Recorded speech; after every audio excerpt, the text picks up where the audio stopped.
Soy Carlos Martín Beristain, soy médico y doctor en psicología y he trabajado en muy diferentes países en contextos de violencia y guerra y violaciones de derechos humanos, sobre todo con víctimas y sobrevivientes desde una perspectiva más psicosocial, en procesos también de comisiones de la verdad en varios países en América Latina. He venido al seminario, al curso, para compartir mi experiencia de trabajo, especialmente en comisiones de la verdad, proyectos de memoria, el valor que tienen estos procesos en términos de la reconstrucción de la convivencia, la lucha por los derechos humanos y también por el reconocimiento del sufrimiento y del impacto que todas esas experiencias han tenido en muchas poblaciones en el mundo, y también como ese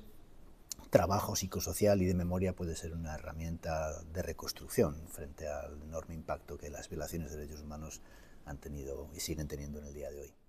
Y creo, bueno, hemos estado todos muy concentrados y muy interesados en cómo estos trabajos en diferentes países y situaciones pueden ser útiles. Tenían preguntas muy concretas sobre temas que tienen que ver con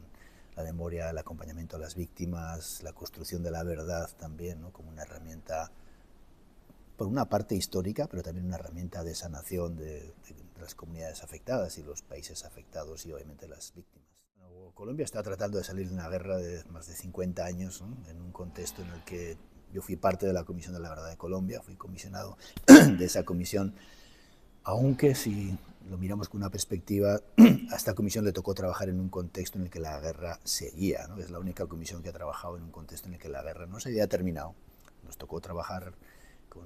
pues en situaciones en las que no se podía tomar testimonios en ciertas partes del país porque el conflicto se estaba reciclando, y hacer un aporte significativo al país. Creo que la comisión hizo un buen trabajo en el poco tiempo que tuvo, 3 años,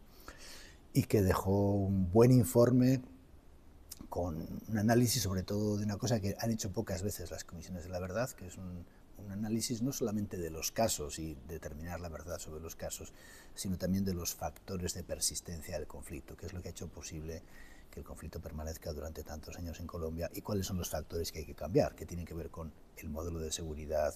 el papel del narcotráfico, la impunidad, el impacto psicosocial también, que se ha convertido en a veces memorias defensivas y formas de justificación de la violencia, la desigualdad entre especialmente ciertas poblaciones rurales, afrodescendientes, indígenas y los centros urbanos del país, y cómo esta desigualdad se ha aumentado con el conflicto armado, y parte de eso es lo que hay que cambiar, ¿no? Y son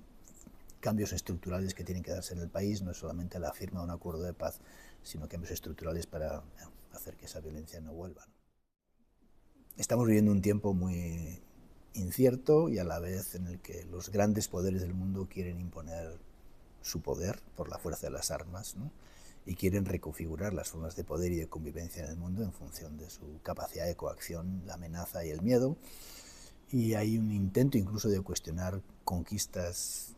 de muchos pueblos, ¿no?, durante muchos años, por un reconocimiento de los derechos humanos como la base de la reconstrucción de la convivencia. Creo que es muy importante que no dejarse llevar por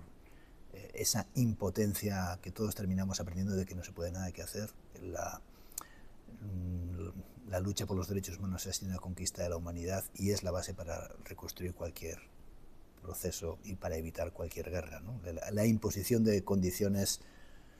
de fuerza, de militarismo y de armas por parte de grandes potencias está debilitando, digamos, esos consensos básicos, ¿no?, pero a la vez hemos sabido que esos consensos básicos son fruto de luchas de mucha gente, ¿no?, que me parece que es muy importante que continúen y que tengamos también no solamente la referencia de la lucha por los derechos humanos, sino también la estrategia y el fortalecimiento de lazos, ¿no?, y de personas que están luchando por esa defensa de la vida en muy diferentes lugares.